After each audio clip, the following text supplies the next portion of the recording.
মধ্যপ্রাচ্যের উত্তপ্ত পরিস্থিতির মাঝেই আবারও কঠোর অবস্থান জানিয়ে নতুন করে উত্তেজনা ছড়ালেন ইসরায়েলের যুদ্ধবাজ প্রধানমন্ত্রী বেনিয়ামিন নেতানিয়াহু। স্পষ্ট করে তিনি হুঁশিয়ারি দিয়েছেন, আমি যতদিন ক্ষমতায় থাকব ততদিন ইরানকে কোনো পারমাণবিক অস্ত্রের মালিক হতে দেব না।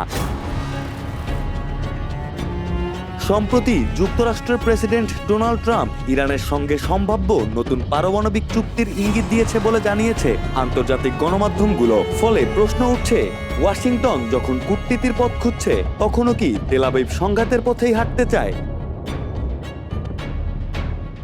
নিজ কার্যালয় থেকে দেওয়া এক বিবৃতিতে নেতানিয়াহু দাবি করেন, তার দীর্ঘদিনের রাজনৈতিক ও কূটনৈতিক তৎপরতা না থাকলে ইরান অনেক আগেই পারমাণবিক বোমার অধিকারী হয়ে যেত। তিনি বলেন, আমি যতদিন প্রধানমন্ত্রী থাকব এটি ঘটতে দেওয়া হবে না। একই সঙ্গে তিনি দাবি করেন, ইরানের পারমাণবিক কর্মসূচি ঠেকানোর প্রশ্নে তিনি এবং মার্কিন প্রেসিডেন্ট একই অবস্থানে রয়েছেন।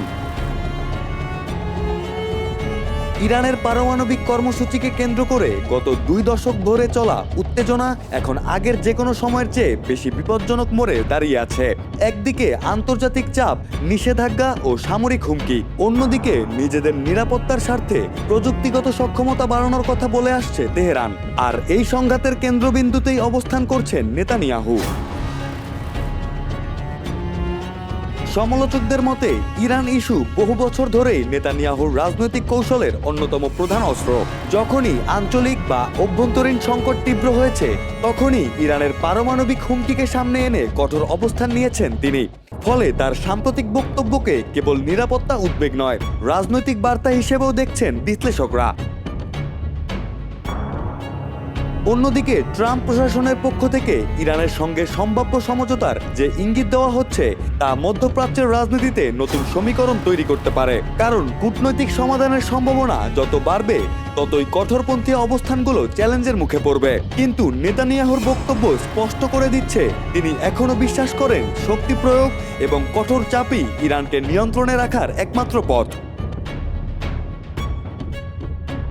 এদিকে ইরানও বারবার দাবি করে আসছে তাদের পারমাণবিক কর্মসূচি সম্পূর্ণ শান্তিপূর্ণ এবং বিদ্যুৎ উৎপাদন সহ বেসামরিক কাজে ব্যবহারের জন্য পরিচালিত হচ্ছে। তবে পশ্চিমা দেশগুলো এবং ইসরায়েল দীর্ঘদিন ধরেই এই দাবির প্রতি সন্দেহ প্রকাশ করে আসছে। বিশ্লেষকদের আশঙ্কা, নেতানিয়াহুর এমন প্রকাশ্য হুঁশিয়ারি শুধু কূটনৈতিক উত্তেজনাই বাড়াবে না, বরং মধ্যপ্রাচ্যে নতুন করে সামরিক সংঘাতের ঝুঁকিও উস্কে দিতে পারে। বিশেষ করে যখন গাজা যুদ্ধ, লেবানন সীমান্ত উত্তেজনা এবং আঞ্চলিক শক্তির দ্বন্দ্ব এখনো অব্যাহত রয়েছে।